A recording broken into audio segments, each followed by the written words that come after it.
versículo 3. Vamos a seguir con nuestra serie de predicaciones expositivas a través de todo el libro de Eclesiastés, y el día de hoy nos corresponde donde nos quedamos la semana pasada, Eclesiastés 3, versículo 16, hasta Eclesiastés 4, versículo 3. Y cuando lo tenga, si por favor puede ponerse sobre sus pies y responderme con un fuerte amén.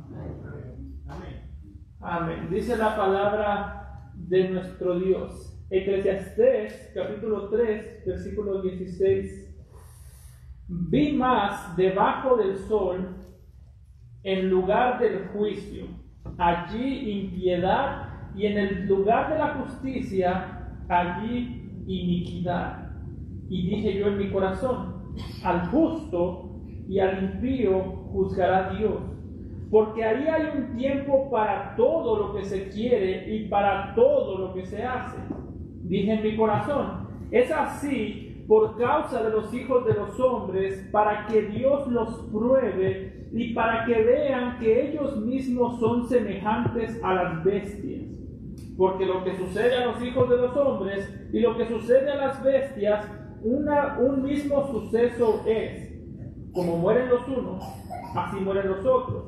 Y una misma respiración tienen todos, ni tiene más el hombre que la bestia, porque todo es vanidad.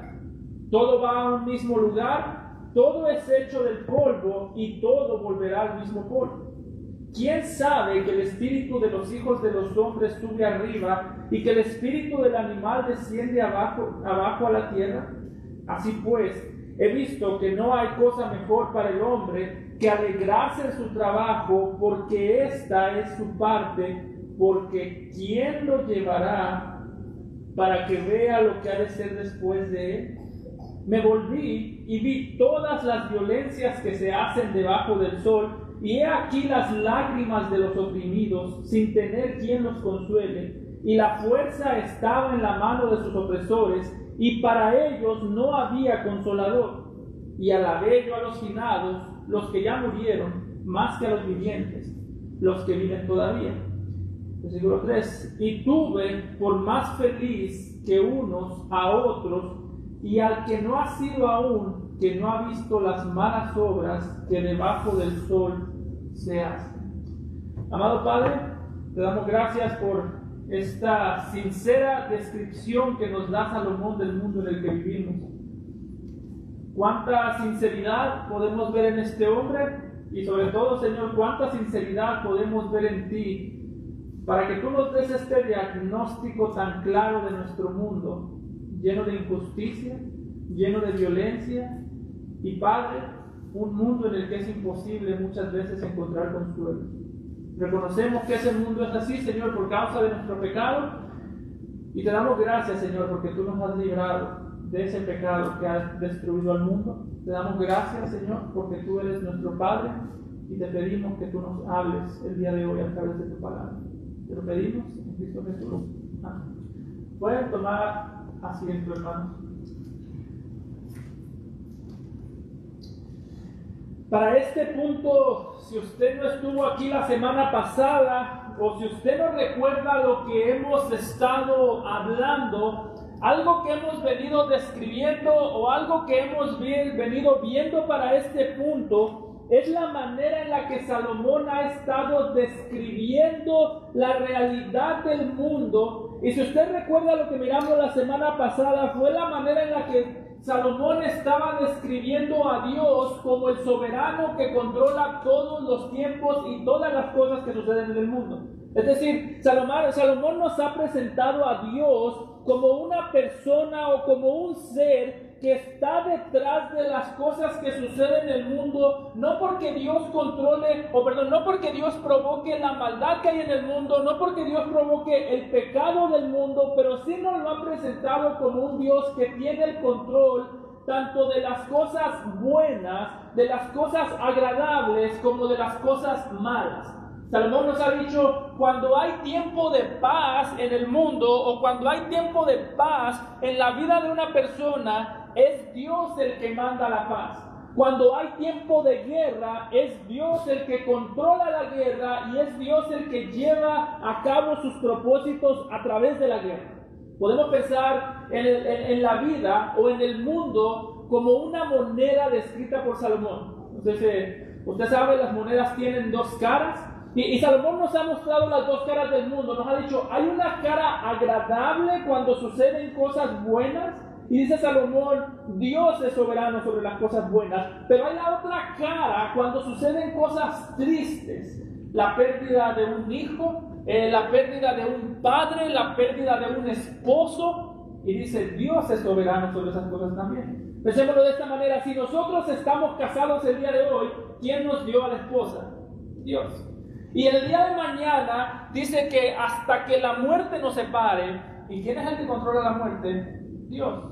Por eso podemos decir como Job, Dios, Jehová dio y Jehová quitó. Todas las cosas pasan primero por la mano de Dios. Y algo que hemos visto es que para este punto Salomón ha descrito a Dios como el soberano. Y cuando llegamos a este pasaje en el que se habla de la injusticia, no debemos perder de mente o no debemos perder de vista que Dios no dejó de ser soberano o que Dios es soberano solamente sobre algunas cosas, sino que Dios es soberano sobre todas las cosas. Es decir, la soberanía de Dios, hermanos, es una doctrina muy importante porque está en todas las páginas de la Biblia, pero la soberanía de Dios o la manera en la que Dios gobierna del mundo es una doctrina que nos va a traer paz y es una doctrina que nos va a traer frustración. Las dos cosas van de la mano. De hecho, si usted ha visto a Salomón experimenta paz y al mismo tiempo nos dice que experimenta frustración. La doctrina de la soberanía de Dios o la doctrina del gobierno de Dios sobre la creación va a ser las dos cosas. ¿Por qué? Piénselo de esta manera. En esta doctrina, si nosotros leemos la Escritura, Dios nos dice todas las cosas que Él va a hacer en este mundo. Dios nos ha dicho que llegará el mundo en el que Dios traiga juicio sobre el mundo. Dios nos ha dicho que llegará el día en el que su Hijo vuelva, después de haber muerto, resucitado y vuelto en gloria al Padre. Dice, algún día su Hijo volverá. Es decir, algún día Dios arreglará el mundo entero.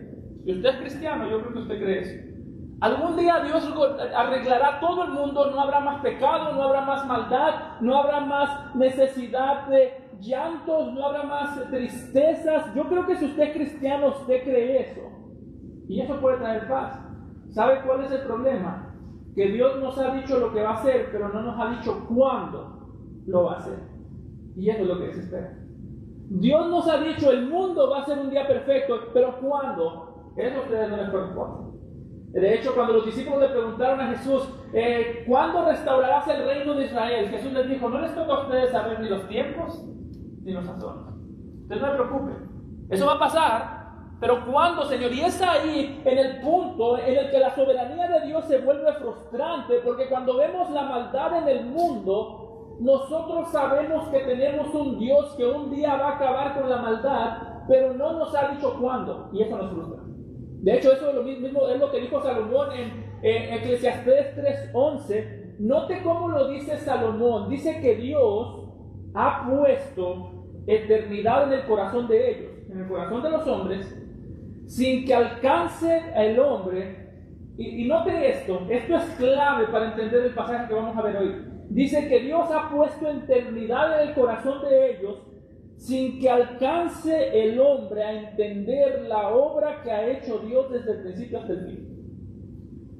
Sabemos que Dios va a hacer una obra, sabemos que Dios va a perfeccionar el mundo, sabemos que los perversos van a sufrir el juicio de Dios, sabemos que Dios va a destruir toda la maldad que hay en el mundo, y dice Salomón, lo frustrante es que no sabemos cuándo. Por eso es que vivimos una vida tan llena de frustración, porque nos gustaría entender, si usted está enfermo, usted sabe que Dios lo puede sanar, pero no sabe si lo va a hacer, porque Dios no le ha dicho esa parte. Y es ahí donde entra la frustración. ¿Y qué pasa si no me sana? Si usted tiene un familiar enfermo, usted sabe que Dios lo puede sanar, y es ahí donde entra la frustración, porque dice, yo sé que lo puede sanar, pero ¿qué pasa si no lo hace? ¿Cómo voy a hacer? ¿Cómo voy a reaccionar? Y esto, hermanos, es el estado natural del hombre. El ser humano constantemente está en esa frustración. El mismo David en Salmo 13, versículo 1, cuando estaba en peligro, cuando estaba en problemas, en sufrimiento, clamó a Dios.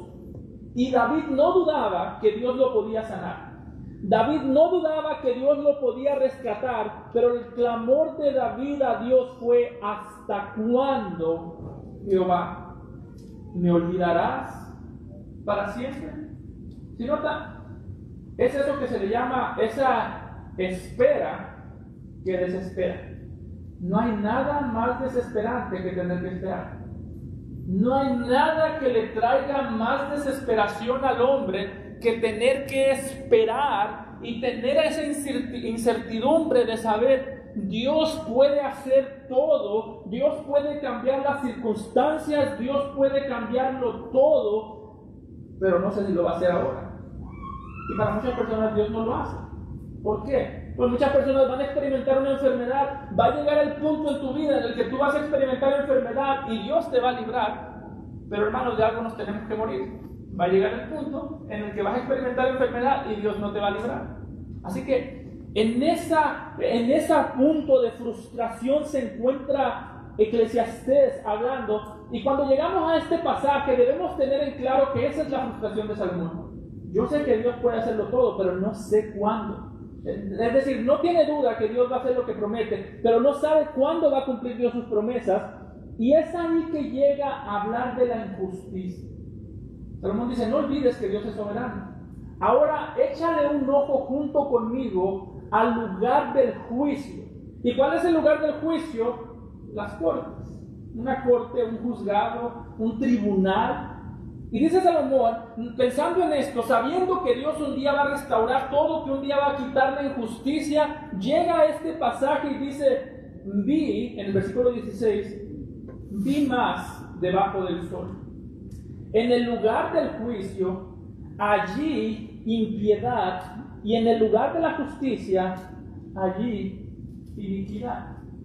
Salomón dice: estoy observando la vida y todos los aspectos de la vida, y cuando llega a este punto donde conoce que Dios es soberano, dice Salomón: le voy a echar un vistazo a las cortes, o le voy a echar un vistazo a los juzgados. Puede pensar en el lugar del juicio como la corte que tenemos aquí en West Valley, donde hay jueces, donde hay abogados, donde hay fiscalías, donde hay todo este tipo de personas hablando de justicia. Dice Salomón: esos lugares tienen fama de ser el lugar donde se lleva a cabo la justicia.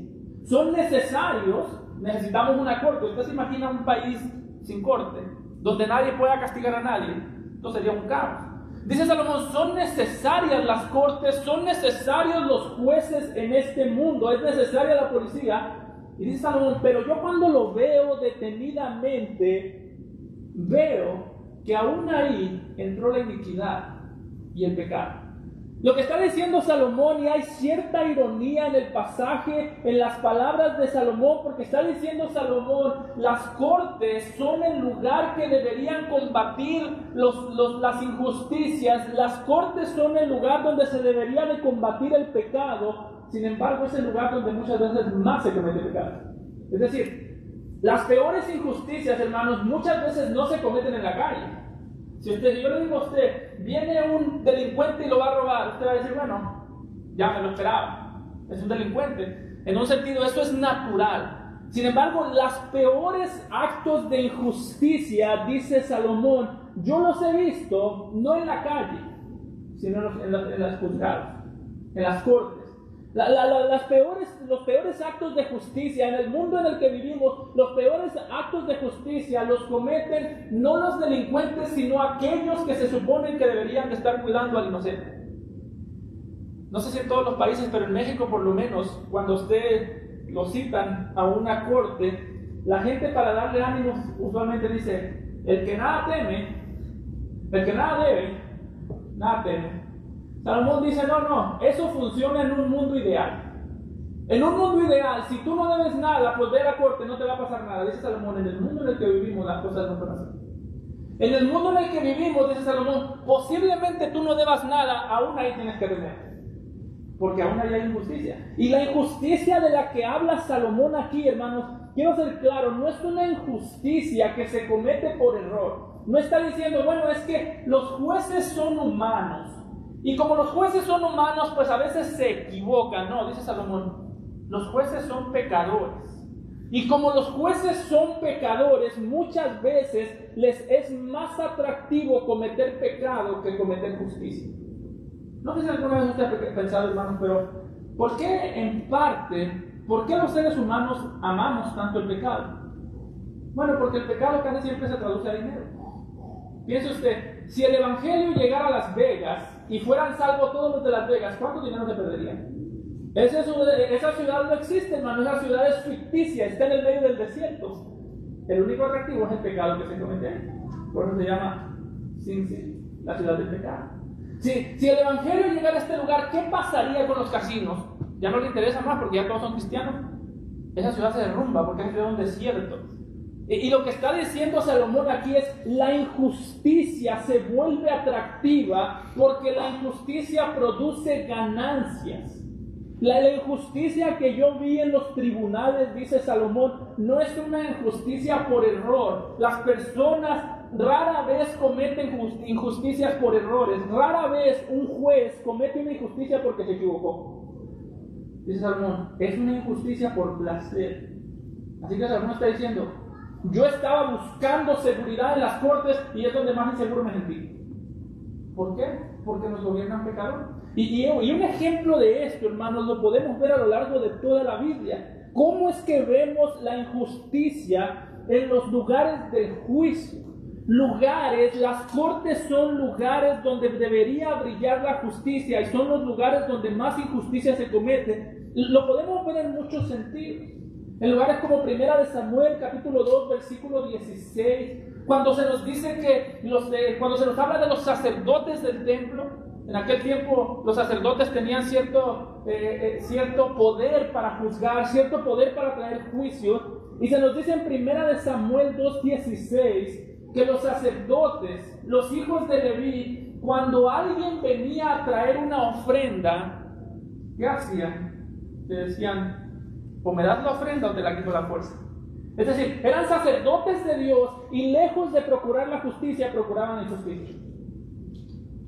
Lo vemos en el Señor Jesús. Vaya conmigo a Juan 19:1. Cuando Jesús fue juzgado, ¿cuál fue la injusticia que se cometió? Sabemos que la cruz fue crucificado de una manera, fue juzgado de una manera injusta, pero lo podemos ver en los gobernantes cuando se nos dice en Juan 19:1 que Pilato, después de ver a Jesús, lo vio y vio que era inocente, y en vez de dejarlo ir, ¿qué hizo?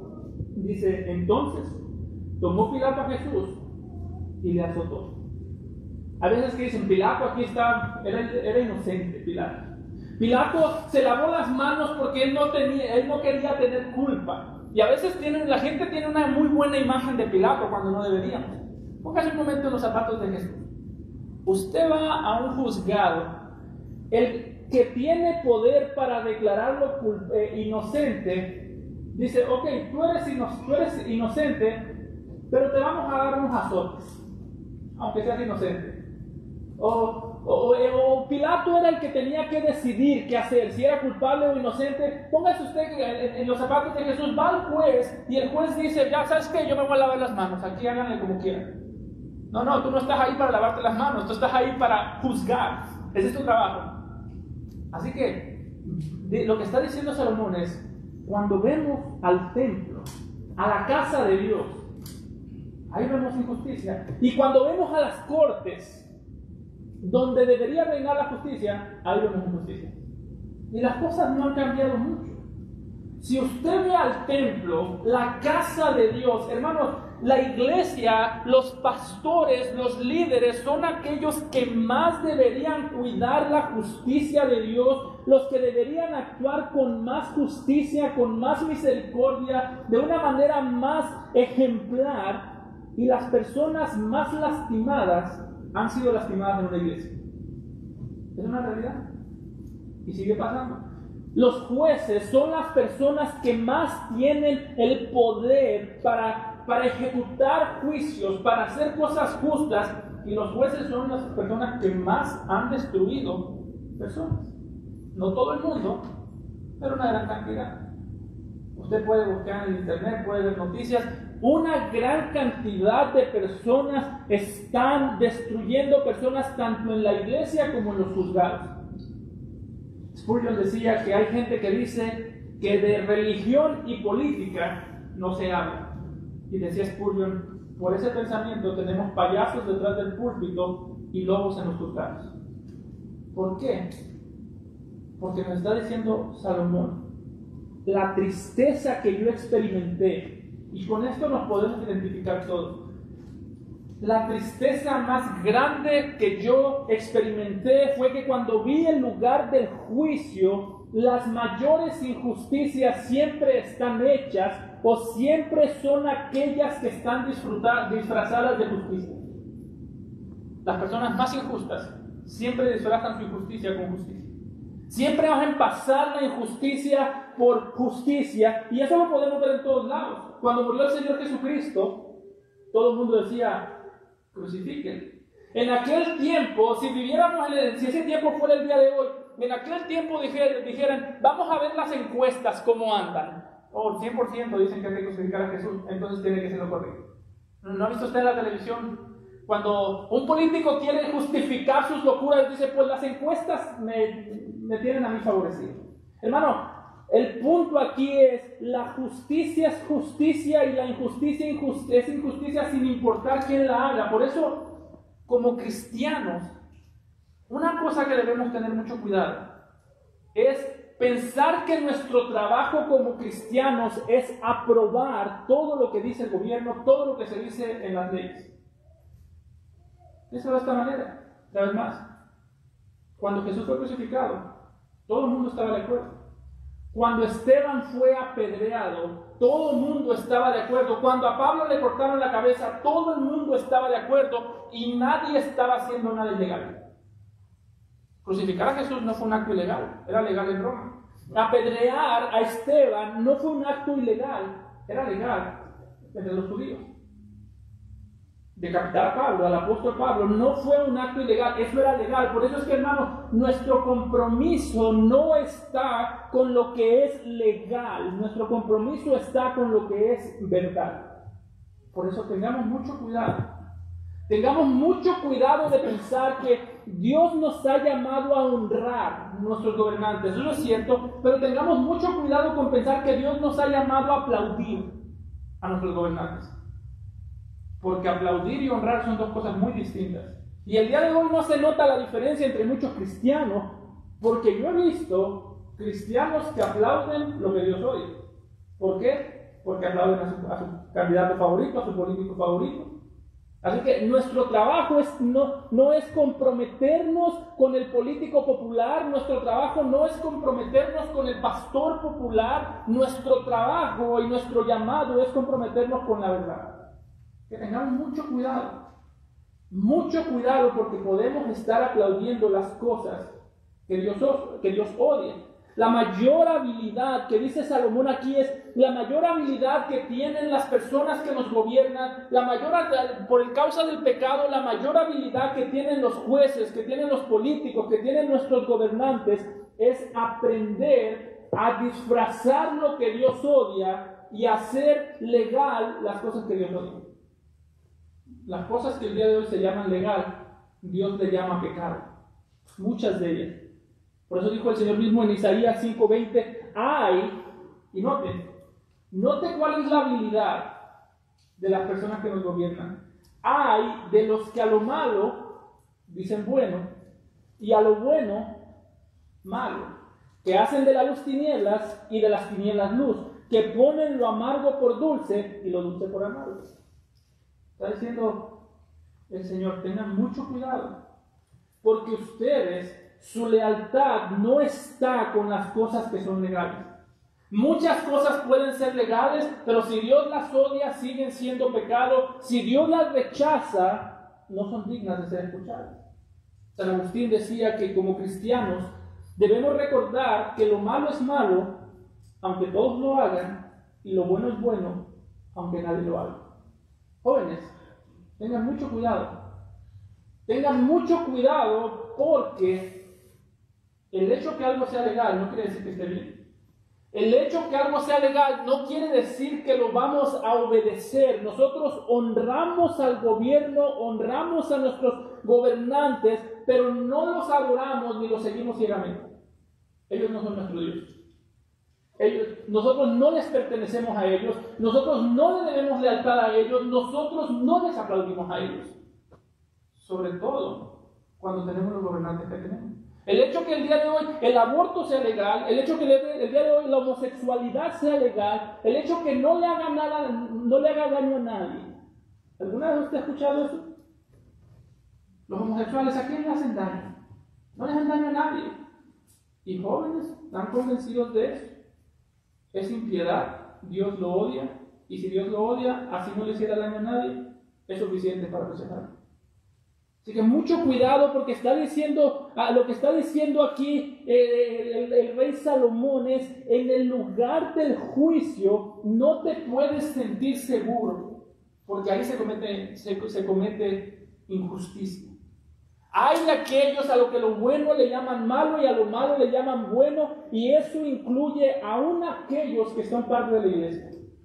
Si tú a lo malo le llamas bueno y a lo bueno malo, el problema tuyo no es con la sociedad, el problema tuyo no es con el pastor, el problema tuyo no es con la iglesia, el problema tuyo es con Dios. Y del pastor y de la iglesia te puedes salvar fácilmente. Te cambias de iglesia.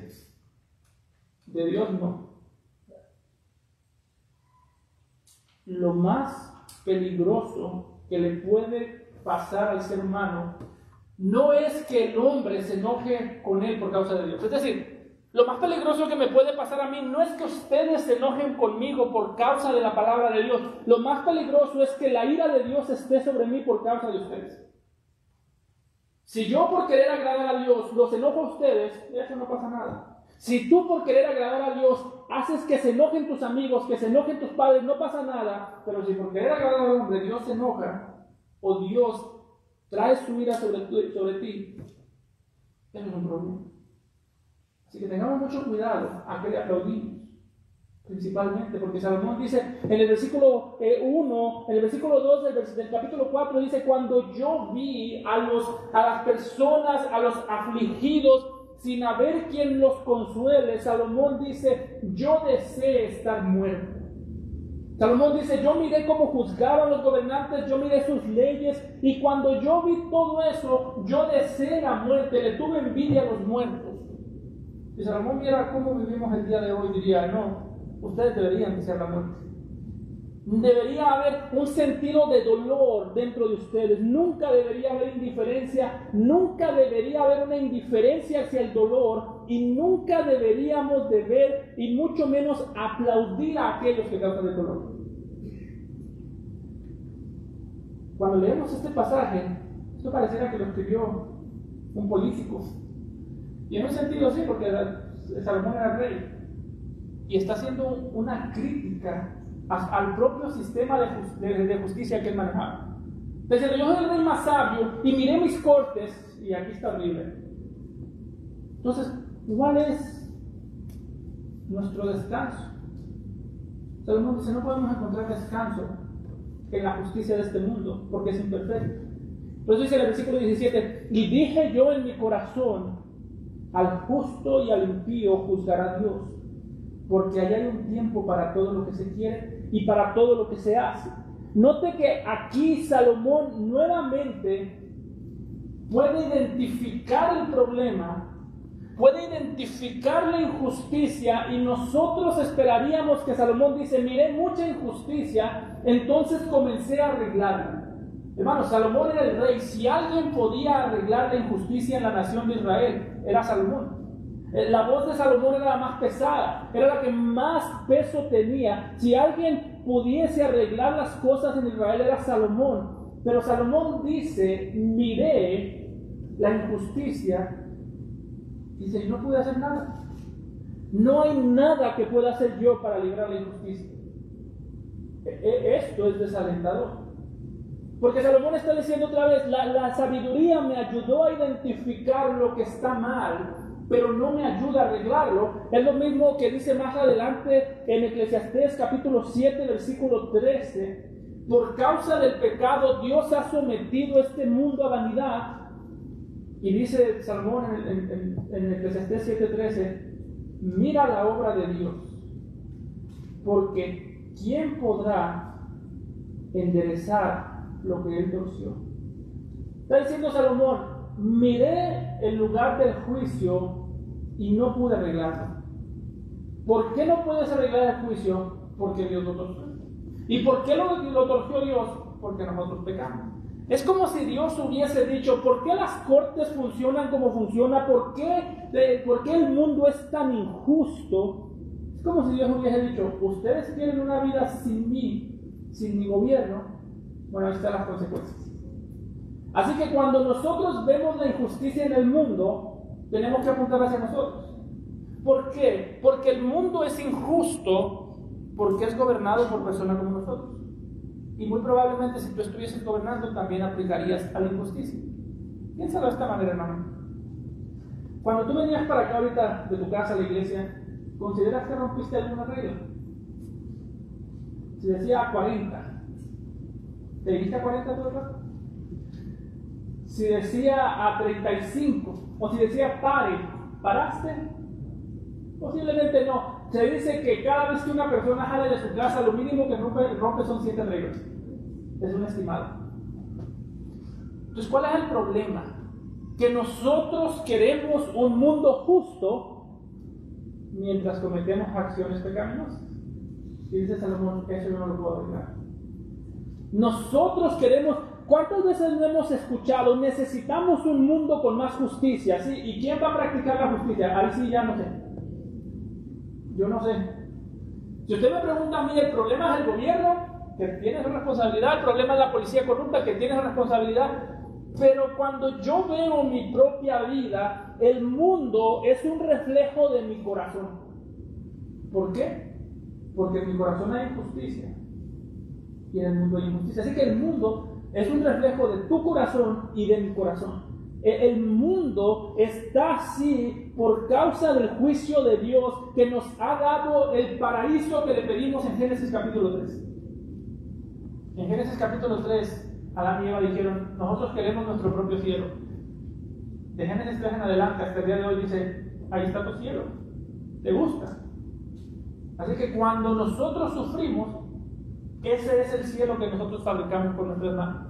Cuando nosotros vemos un funeral, fuimos nosotros los que planeamos ese funeral. ¿Por qué? Porque de nuestro corazón salió la desobediencia que hizo que la muerte entrase al mundo. Así que Salomón está diciendo, ¿sabes por qué el mundo está como está? Por tu corazón y por mi corazón. ¿Y cómo podemos arreglarlo? Salomón dice, no hay nada que podamos hacer, porque lo que Dios ha torcido, nadie lo puede enderezar. Hasta que Cristo venga, vamos a seguir viviendo en medio de la injusticia.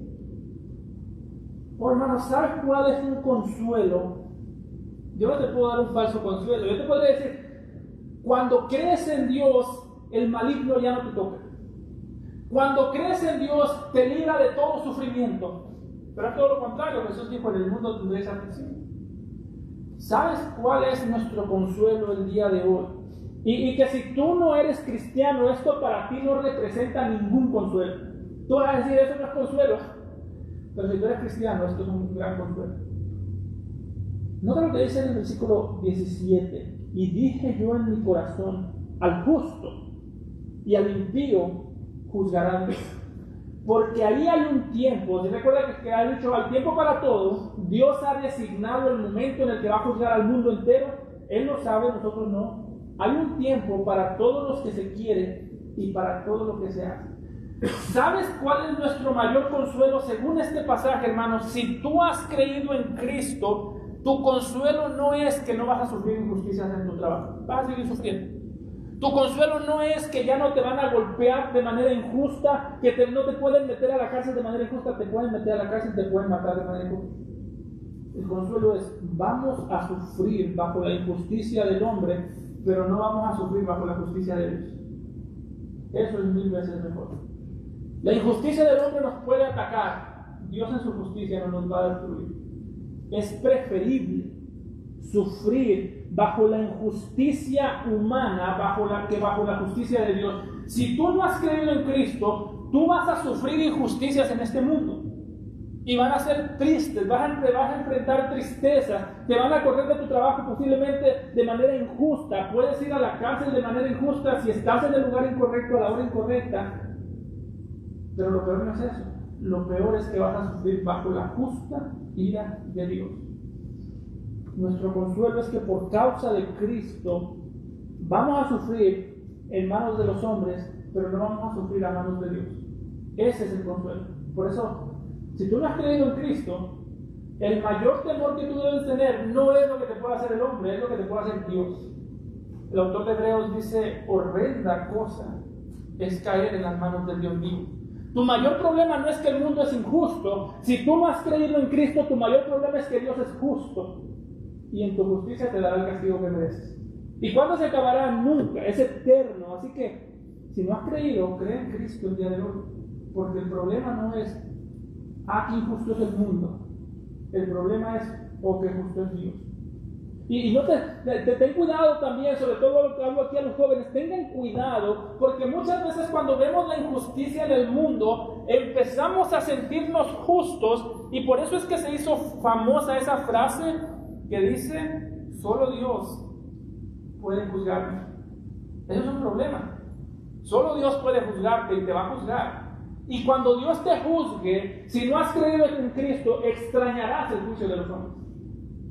Porque Dios te juzgará según su perfecta ley, y según su perfecto poder, y según su perfecta santidad, y tendrás un castigo perfecto del tamaño de Dios. Así que nuestro consuelo es Dios traerá juicio. La sabiduría no nos ayuda a cambiar cómo funciona el mundo. La sabiduría no nos ayuda a deshacernos de la injusticia. La sabiduría lo que hace es enseñarnos a conocer al Dios perfecto que va a juzgar el mundo. Y ahí está el descanso. Por eso, hermano, cuando tú sufras una injusticia, recuerda, no hay una sola injusticia que sea en vano. Pensemos una vez más en la muerte del Señor Jesús. Desde la perspectiva humana, la muerte del Señor Jesús fue la injusticia del mundo para que Jesús se callara. Los fariseos ya no hallaban qué hacer con Jesús y ¿qué dijeron? Lo vamos a matar. Pero no hay razón para matarlo, lo vamos a matar de manera injusta. La muerte de Jesús, el juicio injusto en contra de Jesús, fue un instrumento para callar a Jesús. E irónicamente, ese fue el instrumento que Dios utilizó para traer salvación a través de Jesús. Pedro lo dice en Hechos 2, 22 y 24. Nota cómo aquí podemos ver la soberanía de Dios y la responsabilidad humana obrando juntas, y cómo Dios trae salvación a través aún de las injusticias que se cometen en el mundo. Es decir, aún las injusticias que se cometen en el mundo son un acto de Dios, un acto que Dios utiliza para traer salvación y para exaltar su nombre. Pedro dice en Hechos 2, 22 y 24, cuando habla de Jesús, dice que Jesús es un varón aprobado por Dios entre vosotros, y dice que Jesús vino con las maravillas, prodigios y señales que Dios hizo entre vosotros por medio de él, como vosotros mismos sabéis. Y no me dice Pedro, a este entregado por el determinado consejo y anticipado conocimiento de Dios, prendisteis y matasteis por manos de inicuos, crucificándole, al cual Dios levantó, sueltos de los dolores de la muerte, por cuanto era imposible que fuera retenido por él. Dice Salomón, dice Pedro, cuando vemos la cruz desde la perspectiva humana, la cruz fue una injusticia. Dice, ustedes lo mataron, ustedes lo golpearon, ustedes lo crucificaron, ustedes le quitaron la vida. Cuando vemos la cruz desde la perspectiva de Dios, la cruz fue el plan de Dios. Entonces, ¿qué fue? ¿El hombre es culpable o Dios es soberano? ¿La cruz fue algo planeado por los judíos o algo planeado por Dios? Y Pedro diría, la cruz fue planeada por Dios y los judíos en su maldad llevaron a cabo el propósito de Dios. La cruz es el justo juicio de Dios sobre el pecado de su pueblo y la cruz es la culpabilidad del hombre que lo crucificó. Así que, ¿cómo es que funciona esto? ¿Qué fue lo que sucedió? O Dios entregó a Jesús, o Dios utiliza la injusticia, o Dios utiliza la justicia. Y la respuesta, hermano, es las dos. Dios en su justicia entregó a su Hijo, y Dios en su soberanía utilizó las injusticias de los hombres para llevar a cabo su plan. Por eso, hermano, no hay una sola injusticia que se cometa contra ti que no haya pasado primero por la mente de Dios. ¿Por qué pierdo mi trabajo? No lo sé. Lo que dice la es que no es en vano. Nuestro consuelo no es que podemos cambiar las circunstancias. Nuestro consuelo es que conocemos a Dios que controla las circunstancias. Por eso pasa menos tiempo pensando en las circunstancias y más tiempo conociendo al Dios que maneja las circunstancias.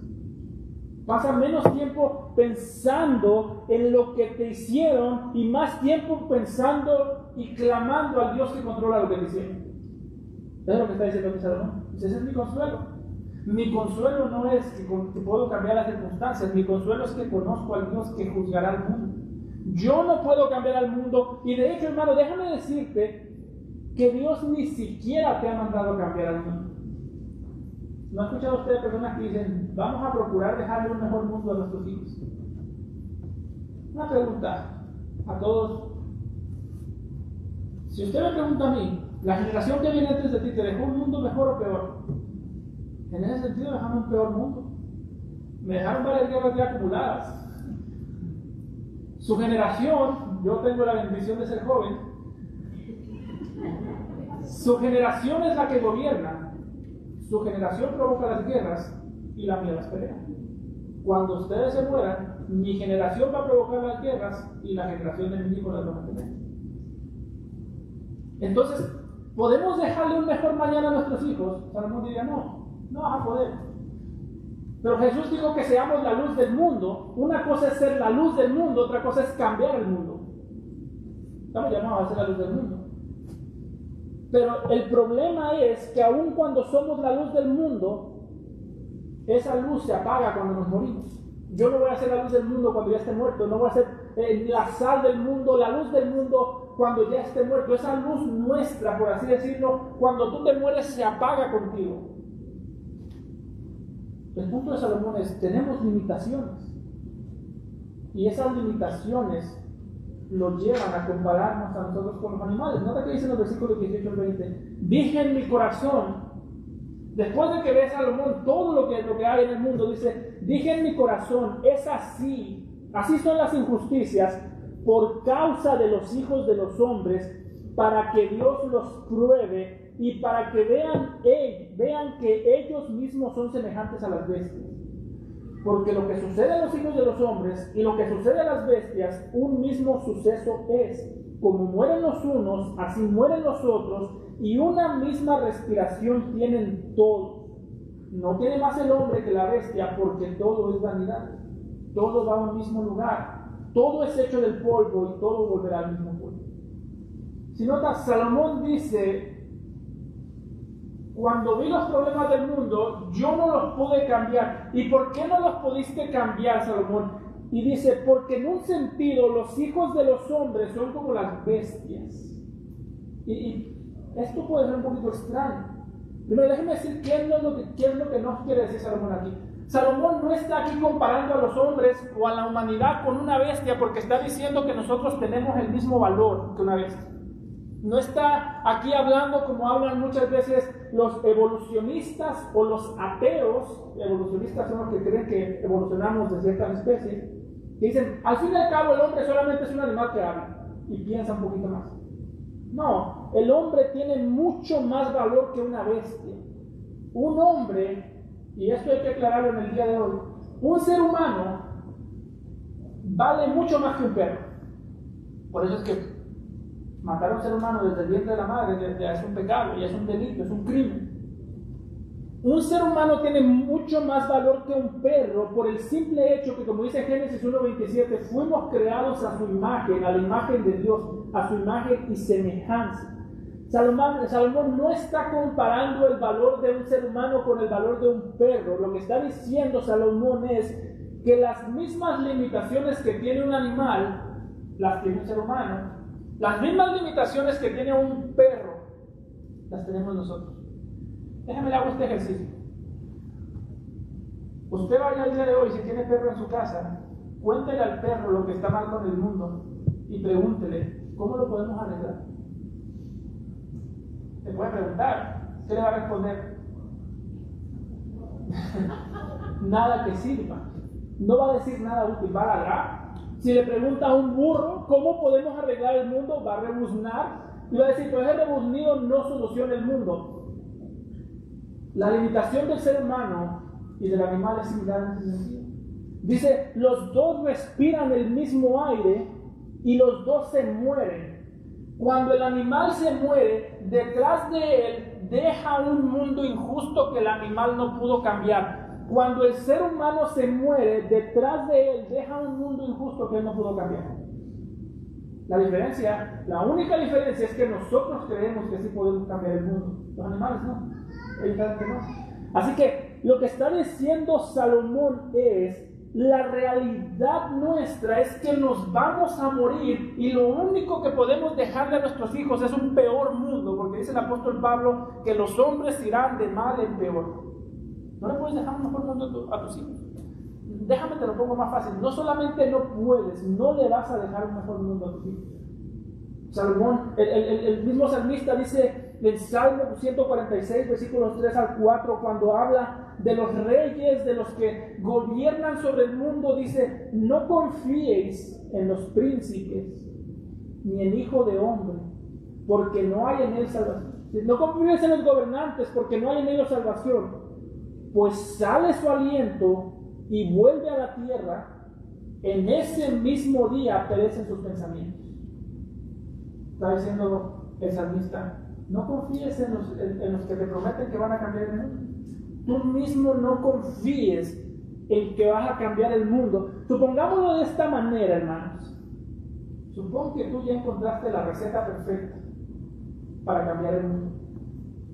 Y que dices, si seguimos mi plan, usualmente así funciona, si seguimos mi plan, en 40 años, o por un poquito menos, en 10 años vamos a tener la ciudad perfecta.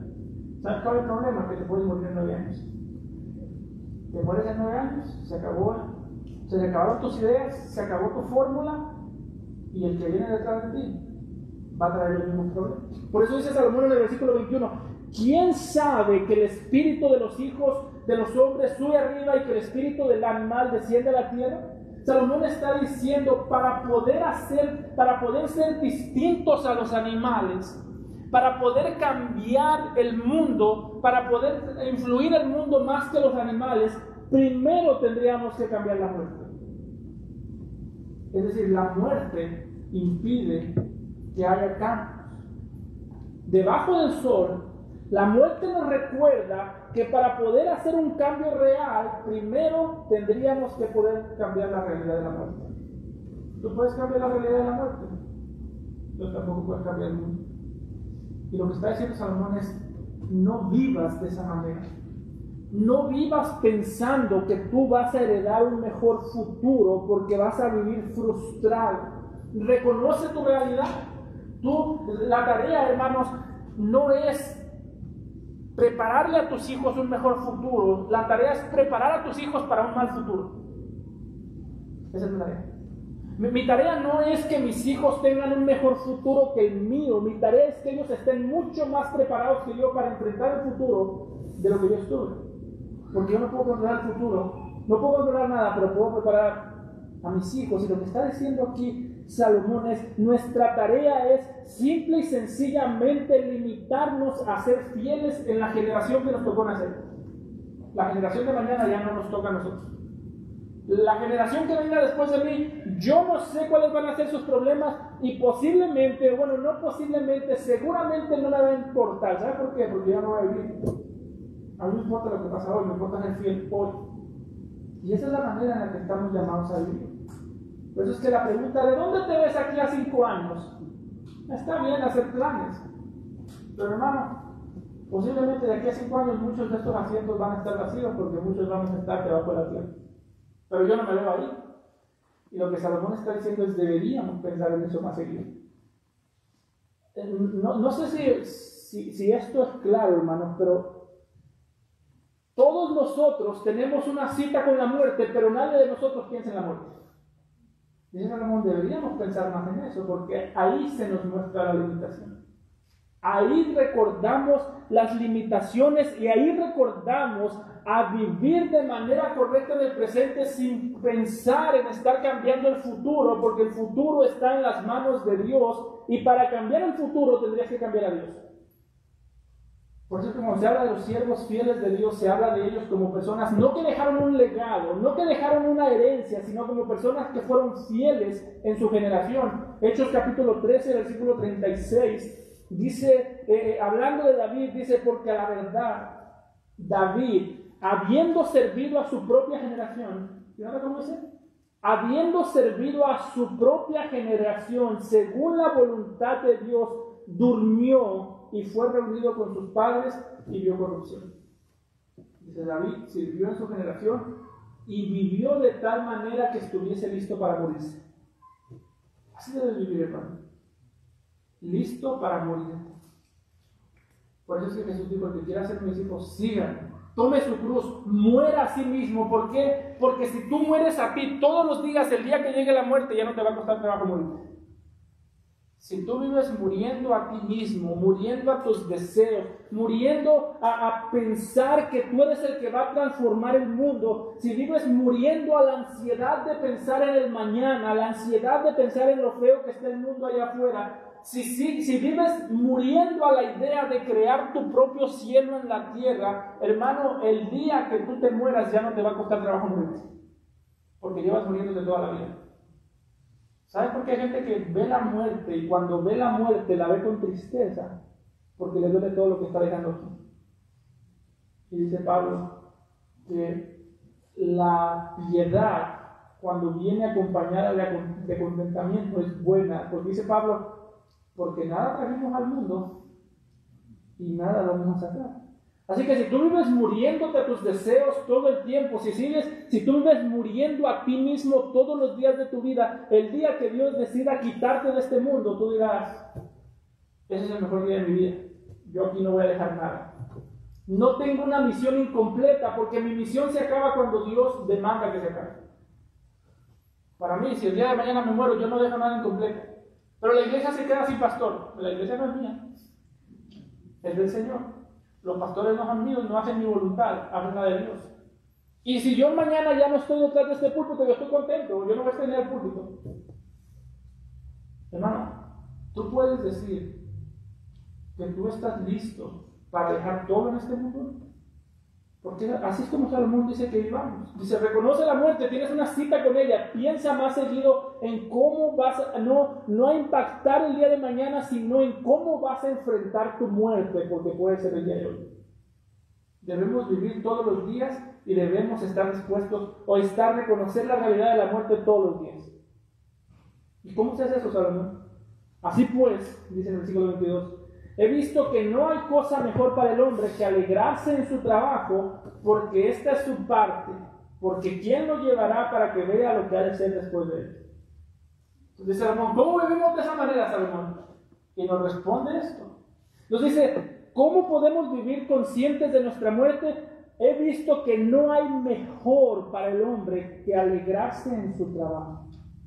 ¿Sí nota que esta frase se viene repitiendo? Alégrate en tu trabajo, alégrate del fruto de tu trabajo, goza del fruto de tu trabajo. ¿Por qué se repite tantas veces? Bueno, nos está diciendo Salomón, nosotros no podemos controlar la vida, el único que controla el mundo y la vida es Dios, y nuestro trabajo es confiar en Dios que controla el mundo. Y alguien podría decir, ¿y cómo sé yo que estoy confiando en Dios verdaderamente? Salomón diría, porque puedes disfrutar del fruto de tu trabajo. Piensa de esta manera. Así como nosotros como padres, si tú eres un padre de familia, tú trabajas para que tu hijo pueda disfrutar de una casa donde dormir. Trabajas para que tu hijo pueda disfrutar de tener comida en su mesa todos los días. Y tu preocupación principal, por así decirlo, o tu interés principal, o uno de tus intereses principales es que tu hijo disfrute lo que tú le provees. Si el día de mañana un niño de 5 años se te acercara y te dijera, ando preocupado porque no sé cómo vamos a pagar la renta, tú le dirías, ese no es tu trabajo, yo me encargo de eso.